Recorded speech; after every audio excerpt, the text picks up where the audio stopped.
first started on this project, I was invited to sit in on this workshop, and there were these marine ecologists, industrial partners, terrestrial-based scientists that work with agriculture, and I was sat on this panel listening to how they were going to solve this problem about sustainable aquaculture. It was really nice being a fly on the wall, listening to these guys pull this work together, which is actually a really complex bit of science. It was interesting for me because then I had to sort of present where I'm coming from and how I might communicate their scientific research through music.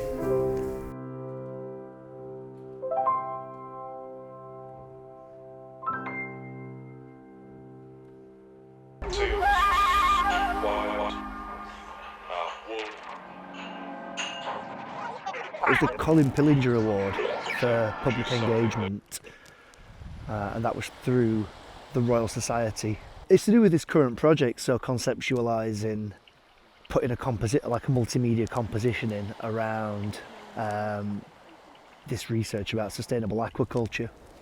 Much like music works with the moving image, if you're watching a film, like music provides all the subtext, we could do something similar with science and look at maybe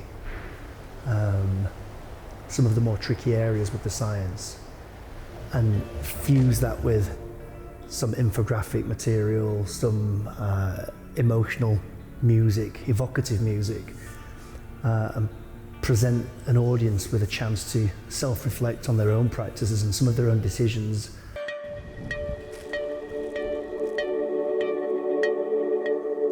You were telling me about Richie's PhD. We were having a coffee in Salamanca Place over breakfast, and we had this kind of epiphany. This is what we need to do. We need to work on aquafeed, and we literally ran back to your office, didn't we? We ran back.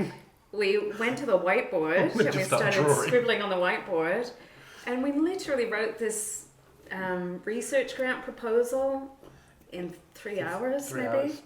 And it was about a day later, we were in Taruna for a different meeting to go and meet Katrina McLeod, and we were talking to Chris, who was the head of was the head of the aquaculture facility. Yeah, and still is. And we told them about the idea, and they both kind of sat bolt upright. Katrina was just like, "This is brilliant," and that's where the "be careful what you wish for" idea came from. And Chris, what did he call this? A new paradigm, a game changer.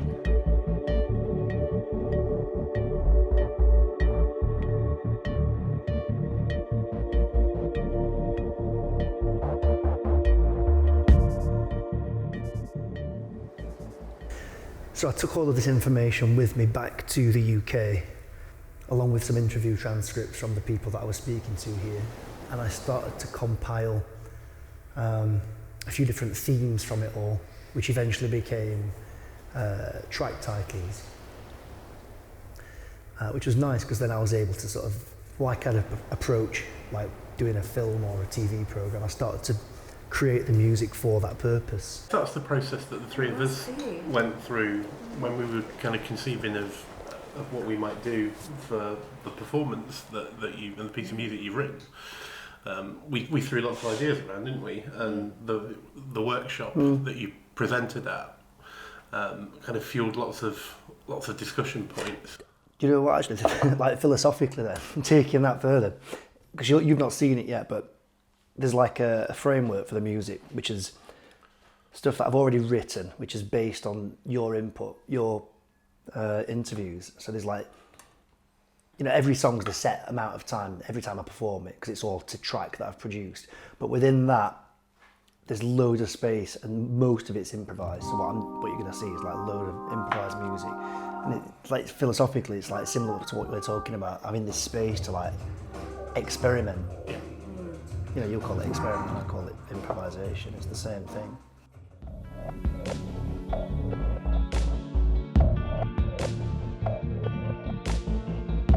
Any medium you can use to bring and involve scientists in their communication is crucial. It's the whole point of...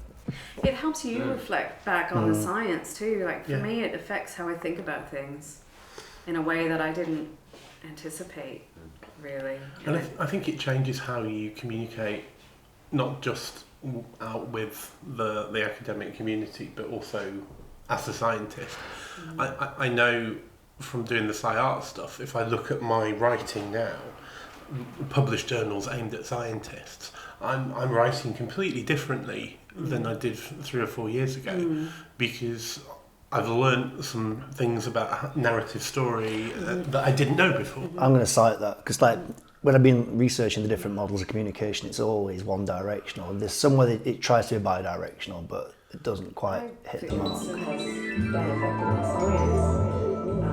What I'm really interested in is seeing how that actually can affect how people view a particular scientific problem. Can we change how people think about aquaculture? And it's not that we don't want to shape how people's thoughts, but we would like them to understand issues in a way that's really maybe appreciate the complexities of these issues rather than that black and white. This notion of reconnecting scientists with people and trying to reinstill trust in a post-truth era where we've got this mistrust with scientists and certainly with corporations. So that's what this piece of music aims to do, really, is to explore some of those ideas and create a shared space for dialogue, for people to think about these things and discuss it moving forward.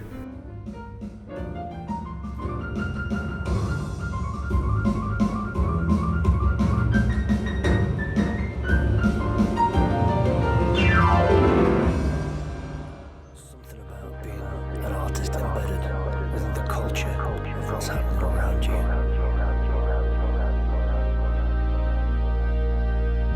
Something in our culture.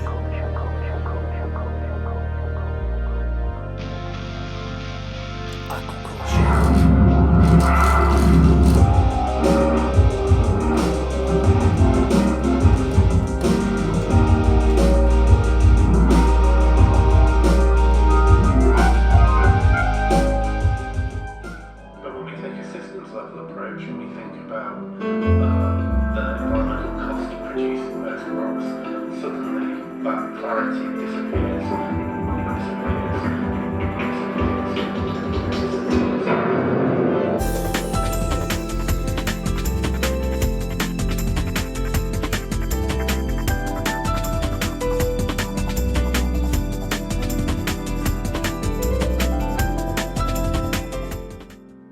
I love the idea that bringing creativity and meeting art with science can, through this piece of music and the visual, which has just blown me away today because I'd heard the music before, but to see it overlaid with the visuals was even more impactful.